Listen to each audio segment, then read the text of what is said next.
Hello friends, कैसे हो आप सभी लोग। आई होप कि सभी बहुत अच्छे होंगे।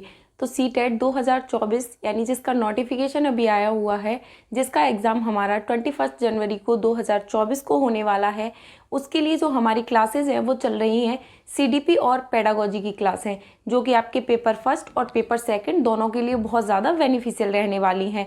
तो सीडीपी में जो अभी तक हमारी क्लासेस हो चुकी हैं वो सभी प्लेलिस्ट में जाके आप एक बार वॉच कर सकते हैं। उसके बाद जो आज हमारी नेक्स्ट क्लास है, इस क्लास का नाम है अधिगम, यानी कि अधिगम किसे कहते हैं, लर्निंग किसे कहते हैं। तो आज हम सीडीपी में डिस्कस करने वाले हैं अधिगम को, यानी कि लर्निंग को। तो जो अधिगम होता है वो क्या चीज़ होती है, तो अधिगम द्वारा व्यवहार में अपेक्षाकृत स्थायी परिवर्तन को अधिगम कहा जाता है। अधिगम का मतलब होता है कोई भी व्यक्ति ऐसी कोई भी चीज़ सीखता है जिसके द्वारा उसके व्यवहार में अपेक्षाकृत स्थायी परिवर्तन हो जाता है, वांछित और स्थायी परिवर्तन हो जाता है, उसको क्या बोला जाता है, अधिगम बोला जाता है। जैसे कि किसी व्यक्ति ने किसी भी चीज़ को सीखा और उसके बाद उसके बिहेवियर में जो चेंज आ गया, यानी उसके बिहेवियर में चेंज आ जाना, और वो किस प्रकार से आना, स्थायी रूप से आना, यानी स्थायी रूप से बिहेवियर का चेंज हो जाना ही अधिगम कहलाता है। ये वाली डेफिनेशन है, कई बार सीटेट के एग्जाम में ऐसे ही पूछ ली जाती है कि व्यवहार में अपेक्षाकृत स्थायी परिवर्तन को क्या कहा जाता है, अधिगम कहा जाता है, प्रेरणा कहा जाता है, रुचि कहा जाता है, संवेग कहा जाता है, यानी किसी भी टाइप से ऑप्शन देके पूछ सकता है। तो अनुभव के द्वारा व्यवहार में अपेक्षाकृत स्थायी परिवर्तन को अधिगम कहा जाता है। जो अधिगम होता है, ये लर्निंग प्रोसेस जो इसकी होती है वो किस प्रकार की होती है, यानी जो अधिगम की प्रक्रिया है वो किस प्रकार की होती है। तो जो लर्निंग है ये जन्म से लेके मृत्यु तक चलने वाली प्रक्रिया होती है, यानी एक व्यक्ति जब जन्म लेता है उसके बाद से लेके मृत्यु तक वो कोई ना कोई चीज़ें सीखता रहता है। तो जो अधिगम होता है वो जन्म से लेके मृत्यु तक चलने वाली एक प्रक्रिया होती है। अधिगम एक सामाजिक प्रक्रिया होती है। अधिगम को एक प्रकार से सोशल प्रक्रिया बोला जाता है, यानी कि बहुत ज़्यादा, यानी जो इसकी प्रोसेसिंग है वो एक प्रकार से सोशल रूप से होती है, सामाजिक रूप से होती है। अधिगम होता है वह एक अनुकूलन प्रक्रिया है, यानी एक व्यक्ति के लिए जो अधिगम है वो सामाजिक प्रक्रिया किस प्रकार से है। एक व्यक्ति जब किसी भी चीज़ को सीखता है तो समाज में रह के वहाँ के वातावरण के हिसाब से खुद को ढालना और अपने व्यवहार में चेंजेस करना, ये सारी चीज़ें उसके समाज के अकॉर्डिंग होती है। अधिगम जो है वो एक अनुकूलन प्रक्रिया है। सीखना सार्वभौमिक होता है। अधिगम होता है, जो लर्निंग होता है वो किस चीज़ का पार्ट होता है, किसी भी चीज़ को जब हम सीखते हैं तो जो सीखना है वो सार्वभौमिक प्रक्रिया होता है। सार्वभौमिक का मतलब क्या होता है, अधिगम एक ऐसी चीज़ है, अगर एक व्यक्ति ने जन्म लिया है, एक बालक ने जन्म लिया है, तो उसके लिए कोई ना कोई चीज़ को सीखना 100% होता है। तो सीखना उसी प्रकार से सार्वभौमिक, यानी कि हर हाल में होने वाली प्रक्रिया माना जाता है। सीखना एक मानसिक प्रक्रिया होती है। तो जो अधिगम होता है उसे एक प्रकार से मेंटल प्रोसेस बोला जाता है।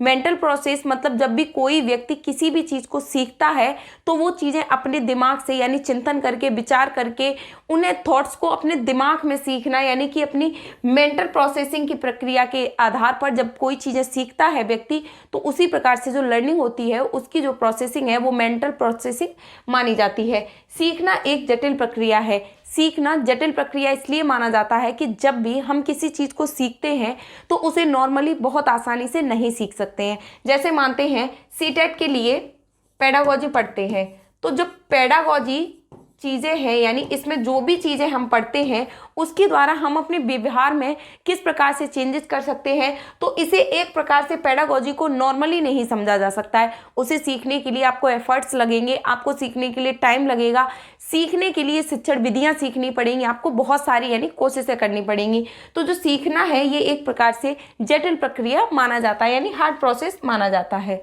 उसके बाद नेक्स्ट है अधिगम में सीखने वाले का सक्रिय होना अत्यंत आवश्यक है।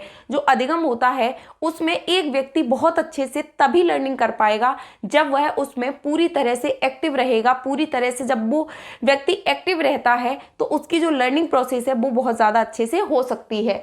अधिगम प्रक्रिया में मिस्टेक्स, एरर्स, मिसकंसेप्शंस का होना प्रासंगिक होता है। एरर्स, मिस्टेक्स का क्या बात होती है, यानी कि जो अधिगम प्रक्रिया है, जो लर्निंग प्रोसेस है, उसमें जब बालक किसी भी चीज़ को सीखता है तो उसके द्वारा किए गए मिस्टेक होती है, जो एरर्स होते हैं, मिसकॉन्सेप्शन, यानी उसके मन में किसी भी चीज़ को लेके भ्रांतियाँ हो जाती हैं, दुविधा हो जाती है, उन सभी चीज़ों का होना सीखने में बहुत ज़्यादा आवश्यक होता है, क्योंकि जब भी किसी चीज़ को हम सीखते हैं तो उसमें होने वाले जो एरर्स होते हैं वो हमारी सीखने में हेल्प करते हैं, क्योंकि हमें पता चलता है क्या चीज़ हमने गलत की है, क्या चीज़ सही की है। तो सीखने में जो मिस्टेक हैं, जो एरर हुए हैं, ये सारी चीज़ें उसी का पार्ट हैं, यानी मिसकंसेप्शन है, एरर्स हैं, मिस्टेक्स हैं। तो ये सारी चीज़ें लर्निंग प्रोसेस के अंदर होती रहती हैं। ये टीचिंग लर्निंग प्रोसेस का एक भाग है जिसमें सीखने वाले की चिंतन प्रक्रिया के बारे में पता लगाया जाता है। जो लर्निंग होती है ये टीचिंग लर्निंग प्रोसेस का एक भाग होता है जिसमें इस चीज़ के बारे में पता लगाया जाता है कि जो सीखना है, सीखने वाले का जो सोचने का तरीका है, जो चीज़ें उसे समझाई जा रही हैं वो उसे किस प्रकार से समझ में आ रही हैं, और उसके लिए उसे समझाने के लिए किस टाइप की विधियों का यूज़ किया जाएगा। तो एक प्रकार से चिंतन प्रक्रिया के बारे में पता लगाया जाता है। चिल्ड्रंस के द्वारा होने वाली गलतियां और अडल्ट के द्वारा होने वाली गलतियों में गुणात्मक परिवर्तन पाया जाता है। इस चीज को बहुत अच्छे से ध्यान रखना है। चिल्ड्रंस के द्वारा यानी कि जब किसी बच्चे के द्वारा कोई भी गलती होती है और या फिर किसी अडल्ट के द्वारा कोई गलती होती है तो दोनों में बहुत ज़्यादा चेंजेस पाए जाते हैं। किस प्रकार के चेंजेस?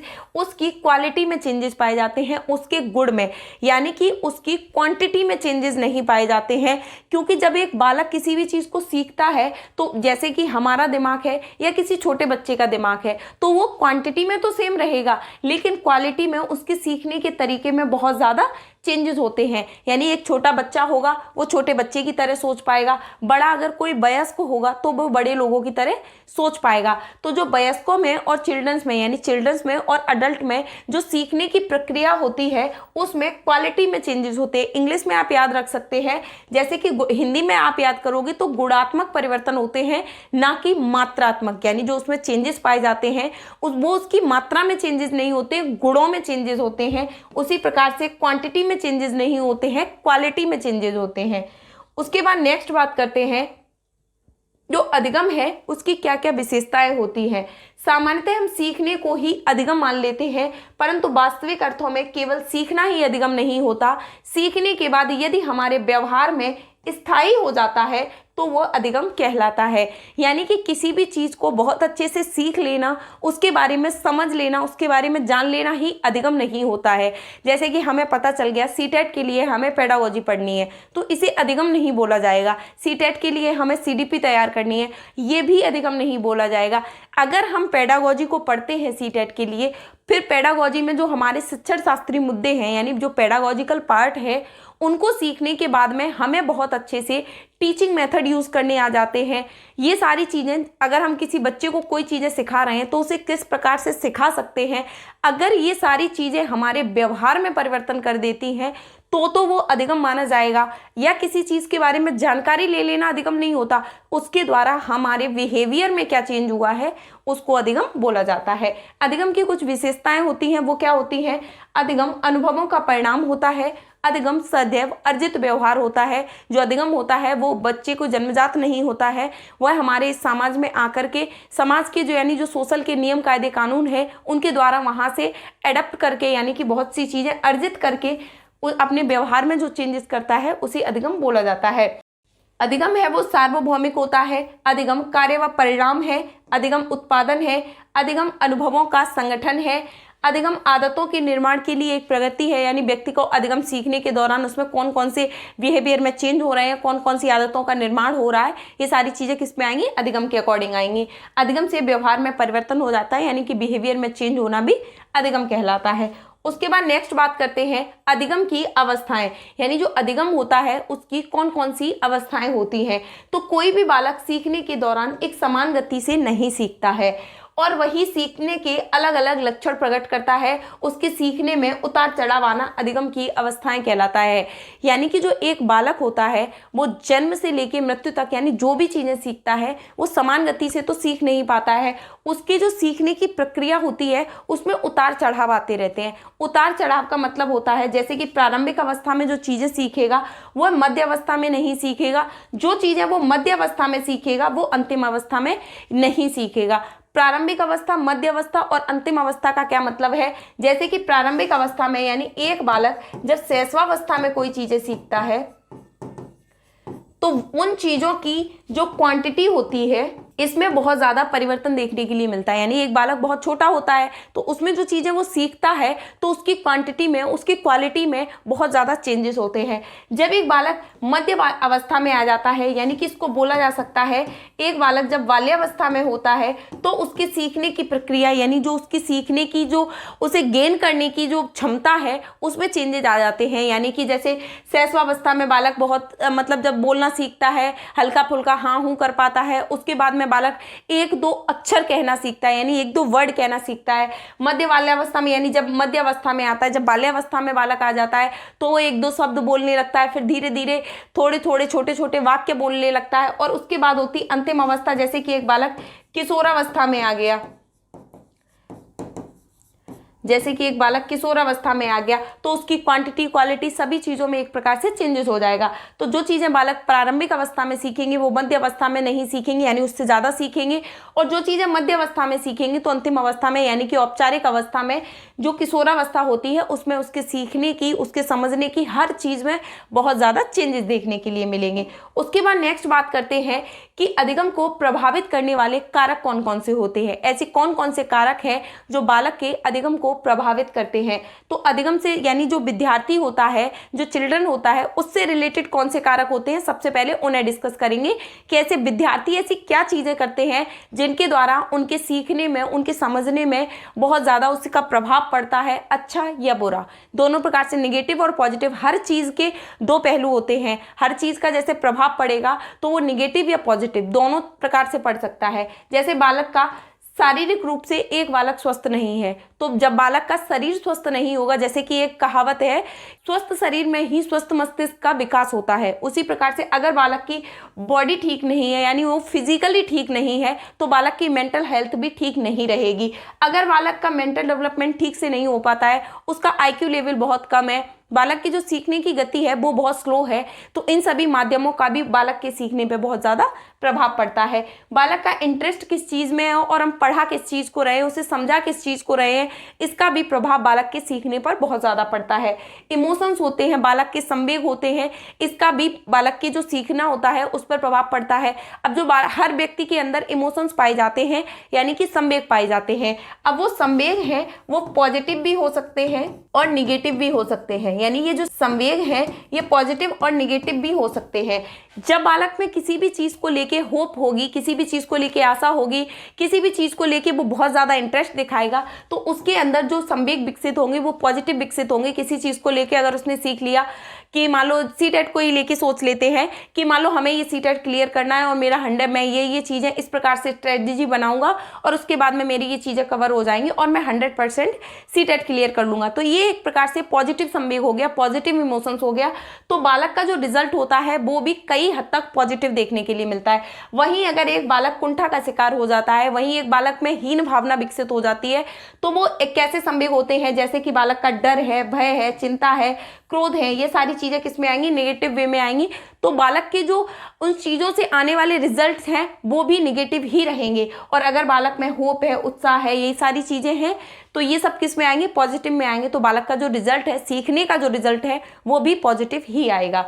उसके बाद है परिपक्वता, यानी कि मैच्योरिटी, यानी जो बालक जब किसी प्रकार से मैच्योर हो जाता है तो उसमें मैच्योरिटी के हिसाब से चीज़ें अच्छे से सीख पाता है। उसके बाद है कल्चरल कंटेंट, यानी कि जो बालक का सांस्कृतिक वातावरण होता है उसका भी बालक के सीखने पर बहुत ज़्यादा प्रभाव पड़ता है कि उसका सोशल डेवलपमेंट किस प्रकार से है, वो जिस समाज में रह रहा है उसके क्या कायदे, क्या नियम है, इन सभी चीज़ों का भी बालक के जो सीखना है, बालक की जो लर्निंग प्रोसेस है उस पर भी प्रभाव पड़ता है।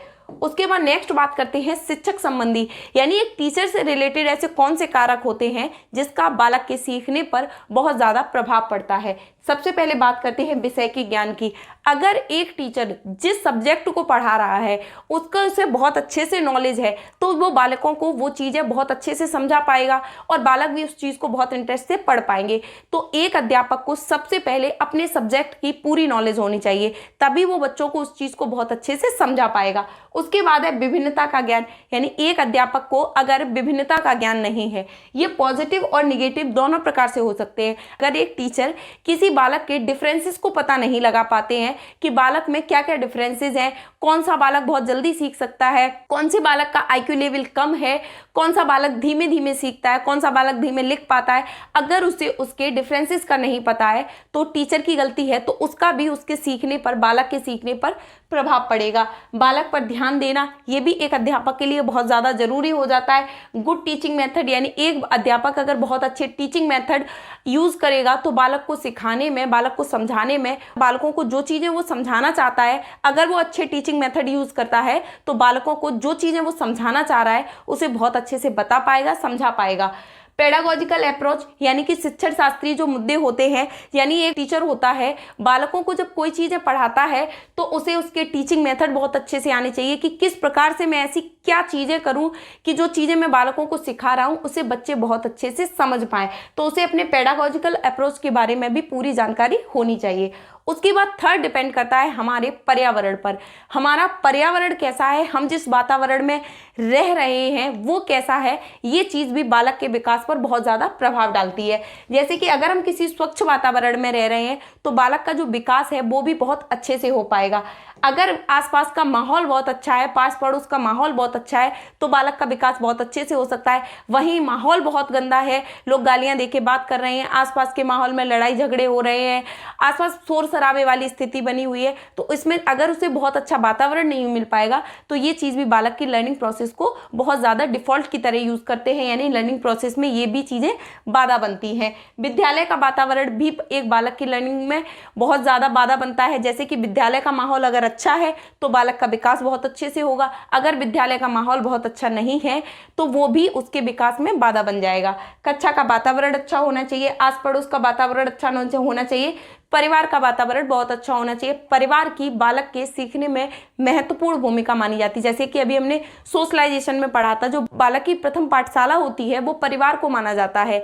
अगर परिवार का माहौल बहुत अच्छा होता है तो बालक है वो जो चीज़ें सीखता है वो बहुत अच्छे से सीख पाता है। इसलिए ये सारी चीज़ें अगर पॉजिटिव रहेंगी, ये जितने भी अप्रोचेज हैं अगर ये सारे पॉजिटिव रहेंगे तो बालक का जो विकास है वो बहुत अच्छे से हो पाएगा। बालक जो चीज़ें सीखना चाहता है वो अच्छे से सीख पाएगा। अगर ये सारी चीज़ें निगेटिव रहेंगी तो बालक जो भी चीज़ें सीख रहा है वो सारी चीज़ें एक बाधा के रूप में कार्य करेंगी, और अगर पॉजिटिव रहेंगी तो इन सारी चीज़ों के जो रिजल्ट हैं ये भी पॉजिटिव ही आएंगे। तो अगर ये सारी चीज़ें निगेटिव वे में रहेंगी तो इनके रिजल्ट भी निगेटिव आएंगे, अगर ये सारी चीज़ें पॉजिटिव वे में रहेंगी तो इनके रिजल्ट भी पॉजिटिव आएंगे। तो ये थी हमारी लर्निंग, यानी कि जो सीखने की प्रक्रिया है वो किस प्रकार से चलती है, सीखना होता क्या है, लर्निंग किसे कहते हैं, अधिगम किसे कहते हैं, ये सारी चीज़ें आज हमने हमारी क्लास में डिस्कस की है। आई होप क्लास में जितनी भी चीज़ें आपको बताई गई हैं वो सारी चीज़ें आप बहुत अच्छे से कवर कर पाए होंगे, और आपके एग्जाम में अगर अधिगम से रिलेटेड कोई भी क्वेश्चन आते हैं,